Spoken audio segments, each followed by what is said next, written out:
the power to stand up for everyone being erased by this president. For all of us in all 50 states. Yes, on 50. An accident can change everything in an instant, but you're not alone. At Jacoby & Myers, our team is here to provide you with the support you need and the justice you deserve. Get back to the life you love. Call Jacoby & Myers today at 1-800-5-MILLION. Join Megan Henderson, Chris Schaubel, and Henry DiCarlo. Watch Off the Clock to 2 on KTL.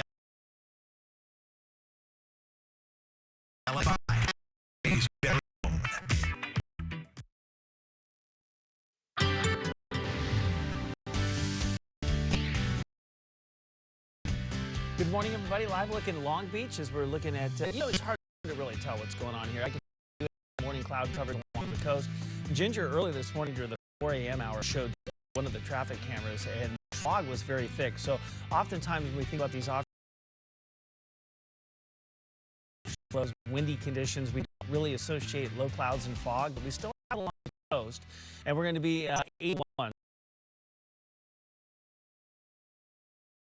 So that offshore flow, very strong, affecting inland valleys, a lot of our inland areas, but weakening towards the coast. It does give us some warm, dry air, but it does also allow for some fog development during the morning. All this will burn away. Plenty of sunshine today. It's about heat. Another hot, dry day for us, Ginger, with some windy conditions out there. Fire concerns out there once again. I'll give you all those details in just moments. Trust me, I was pretty surprised myself when I saw how thick and scary that fog was. The good news is, I mean, it's already starting to dissipate. We've been looking, sorry, I have this hair here. We've been looking at some of our cameras where we're starting to see a lot of clearing. So that's great news. With those winds, we'll move to other spots, right? In fact, let's take you over to look at this 210. The 210 westbound side right here, Myrtle Avenue. Our friends traveling through the 626. You can see that the ride is really slow. I mean, it is a wreck with at least 3 cars still sitting in lanes. That may be the reason things are so right. As we track your ride throughout Ventura County, you see it. It's also really nice. I mean, here in our friends traveling along the 118 through Simi Valley, it does look a little bit slow, but it's not terrible. And remember, the Santa Susana Pass, that's where things, when the wind starts to whip, it gets real tough in that spot. So we'll just watch it for everybody. But for now, a free-flowing, fairly open ride all around. And you can tell that that drive through LA County is also starting to get real busy. We're going to keep track of all these things that are going to pop and jam up your ride. I'll send it over to you guys. All right, Ginger, thank you. We have new details about the man accused of killing a San Bernardino County sheriff's deputy. Investigators say Deputy Andrew Nunez was shot in the head by 47-year-old Angelo Jose Saldivar of San Bernardino. It happened on Monday when the 6-year veteran sheriff's deputy responded to a domestic violence dispute called in Rancho Cucamonga. After the shooting, Saldivar took off on a motorcycle, leading authorities on a high-speed pursuit that ended with a crash right there along the 210 freeway. An off-duty in Saldivar with his vehicle during the chase. Saldivar is hospitalized and will face murder charges once he is released. A public vigil to honor Deputy Nunez will happen tonight at 6 p.m. at the Rancho Cucamonga Civic Center. Power could be shut off to some local communities today due to dangerous Santa Ana winds. Authorities are concerned if it's hot and dry. Live now from Fontana. Aaron, good morning.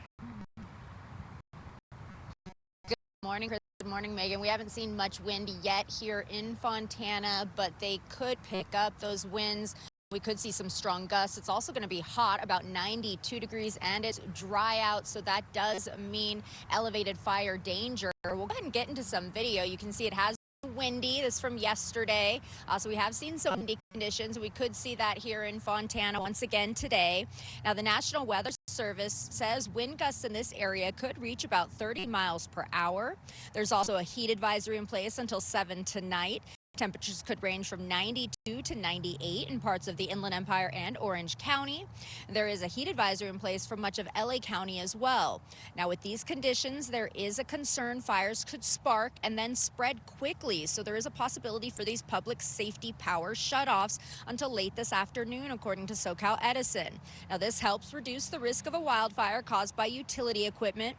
Here in San Bernardino County, nearly 600 people already have had their power shut off. Around 8,200 more customers could be affected. In LA, Ventura, Orange, San Bernardino, and Riverside County, more than 22,000 customers could potentially see their power shut off if conditions call for it. A spokesperson with SoCal Edison talked about the steps to take if your power is shut off.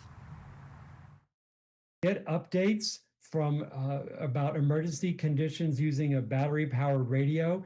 Keep a cell phone charged and maybe a portable charger charged to be ready in advance. It's also a good idea to keep the fridge and freezer doors closed to keep the food inside there cool for as long as possible. One of the most important things we want people to know is candles pose a risk. We hope that people will use flashlights or battery-powered lights instead. And as always, if you see a down power line, stay at least 100 feet away and call 911. As you heard there, a good idea to be alert. Just be aware of your surroundings on days like this, especially if wind does pick up. Now, the winds should calm down a little bit later today, the gusts being lighter, and we should start to see the temperatures drop tomorrow as well. Reporting live here in Fontana, I'm Erin Myers. I'll send it back to you both in the studio. All right, Aaron, thank you. Orange County will soon be getting its first wave pool. The Newport Beach City Council unanimously approved a plan yesterday to begin construction of the pool at the brand new Snug Harbor Surf Park. The 5-acre pool would take over 3 holes at the adjacent Newport Beach golf course. The council had to overcome objections from local golfers. The project would be completed in about 18 months, just before the 2028 Summer Olympic Games. All right, this is your warning. We're telling you now, won't be late for church. Get ready to fall back this weekend. Daylight saving time officially ends at 2 a.m. Sunday morning. Many Americans thrilled to set the clock back an hour, grab an extra hour of sleep. It would be early for church. Yeah. I said late. It'd be early for church. Yeah, we know what you meant. New research, however, from Stanford University finds that all this time switching back and forth may be bad for our health. The study shows sticking with permanent standard time would align better with our body's natural rhythms. As more light in the morning, less at night, helps the body's internal clock be in sync.